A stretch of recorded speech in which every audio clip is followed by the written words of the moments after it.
Some grief after 65 does not begin with death. It begins with quiet. A quieter house, a quieter phone, a quieter life than the one you used to know. And that kind of grief can be very hard to explain, because from the outside, it may look like you are doing fine. You get up, you make it through the day, you handle what needs to be handled. But inside, you may be carrying the ache of things that slowly disappeared. Not just people, but roles, routines, closeness, a sense of being needed, a version of life that once felt full, familiar, and deeply your own. And when no one sees that kind of pain, it can become a very lonely thing to carry. Many people over 65 live with a kind of grief that is almost invisible. It may come after losing a spouse, after retirement, after health changes, after moving, after losing friends, after realizing the family is still there, but the closeness is not what it used to be. And because these losses do not always come with a funeral, a hospital room, or a public moment of mourning, they often go unnamed. So people say things like, "I'm okay. I'm just tired. It is what it is. You just keep going." But sometimes what they are really feeling is this: I am still here, but parts of my life are gone. I miss who I used to be. I miss being part of something every day. I miss being known without having to explain myself. That is grief too. Not all grief comes from losing a person. Sometimes it comes from losing the life that once made you feel like yourself. You may miss having someone ask how your day was and actually mean it. You may miss being the one people depended on, the one who had somewhere to be, the one whose opinion mattered in the rhythm of everyday life. You may miss the simple closeness of another human being sitting nearby, a voice in the kitchen, a hand on your shoulder, someone who knew your habits so well that silence between you never felt empty. And maybe the hardest part is this: you do not always feel sad enough for others to notice, but you feel changed enough to know something important is missing. You may still have family, you may still have people who love you, and yet there are evenings that feel strangely heavy. A Sunday afternoon, a holiday, a quiet morning, the time after dinner. Moments like these can bring back not just memories, but a deep awareness that life is not what it once was. And that can hurt in ways that are hard to put into words. Because sometimes you are not just missing a person. You are missing the way your life used to feel, the way home used to feel, the way you used to feel inside your own days. One of the most important things to understand is this: there is nothing weak about grieving the parts of life that quietly disappeared. You are not being dramatic for missing closeness. You are not ungrateful for missing the life you once had. You are not a burden because you still long to feel connected. Missing what mattered to you is not weakness. It is evidence that your life had meaning. Of course it hurts when something meaningful is gone. Of course some days feel heavier than others. Of course there are moments when the silence says more than words ever could. Many older adults were taught not to complain, not to dwell, not to make their sadness someone else's problem. So instead of saying, "I'm grieving," they carry it privately. They keep functioning. They keep smiling when needed.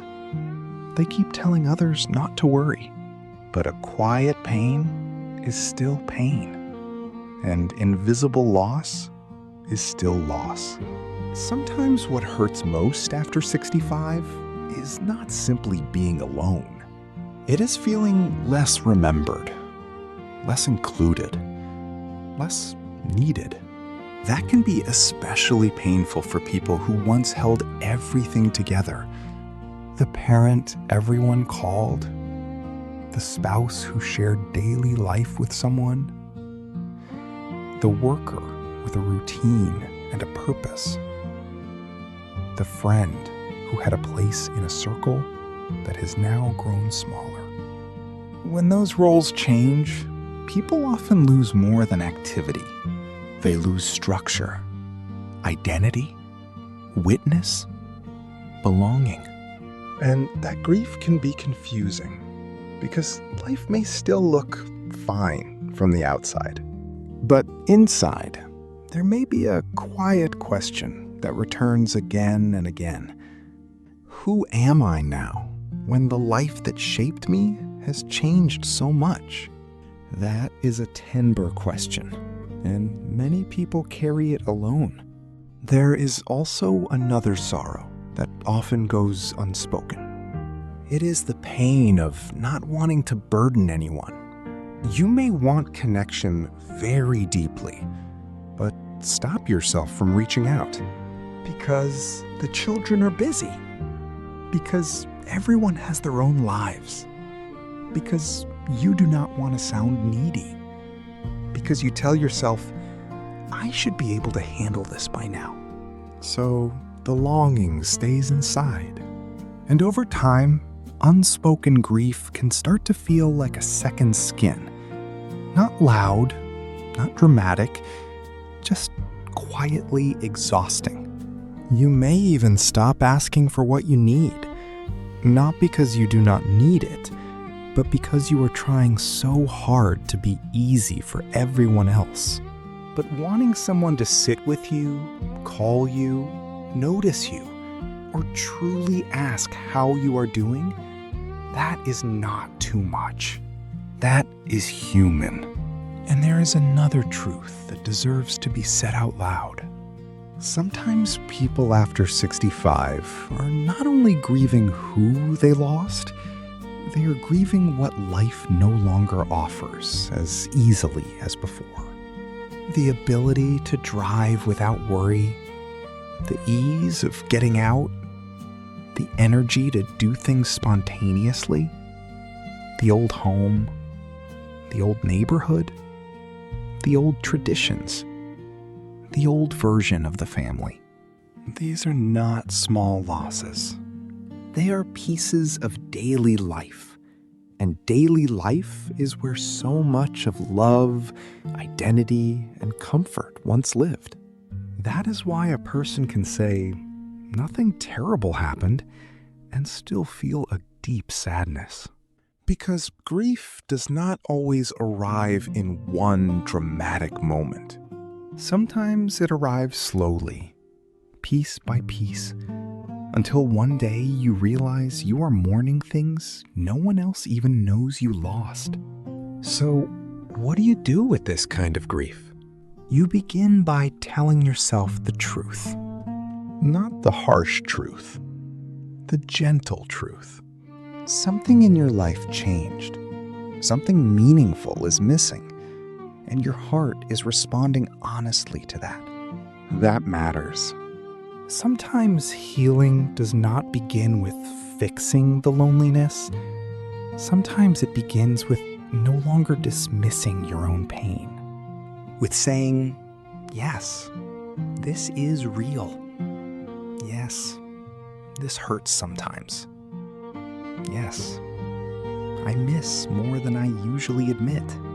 There can be relief in naming what has been silent. And then, very gently, you can start making room for small forms of connection again. Not because they replace what was lost. They do not. But because your life still deserves warmth. That connection may be a phone call, a neighbor, a faith community, a weekly routine, A conversation after church? A senior center? A grandchild who may not know you are waiting to hear from them? A friend who also misses being asked how they really are? It does not have to be a big new life all at once. At this stage, small, steady comforts matter more than dramatic change. A place to go regularly. A person who knows your name. A reason to get dressed and step outside. A moment in the week that feels human and shared. These things may seem simple, but simple does not mean shallow. Sometimes the heart heals in ordinary ways. And if you are someone carrying this kind of grief, here is something I hope you hold on to. Missing closeness is not the same as being needy. Wanting to feel useful is not the same as asking for too much. Feeling sorrow for the life you once had does not mean you are stuck in the past. It means your heart remembers what mattered. If this is your season of life, you are not strange, you are not weak, and you are not alone in this. Many people are walking around with invisible grief after 65. They are smiling in public, answering, "I'm fine," making it through the day. And yet, inside, they are carrying losses with no ceremony, no public language, and no easy explanation. So, if certain evenings still hurt, that makes sense. If certain songs still catch you off guard, that makes sense too. If you miss being needed, being known, being close, being part of the old rhythm of life, that makes sense too. Your pain does not need to be dramatic to be real. Some losses have no funeral, but they still deserve compassion. And so do you. If this spoke to something you have been carrying quietly, I hope you know this. You do not have to explain your grief for it to be valid. And if you would like, share this in the comments. What do you think people understand the least about loss after 65? Your words may help someone else feel seen today. And if you want more gentle conversations like this one about loneliness, healing, purpose, and emotional life after 65, stay with this channel. There is still room for warmth. There is still room for connection. And even now, there is still room for connection.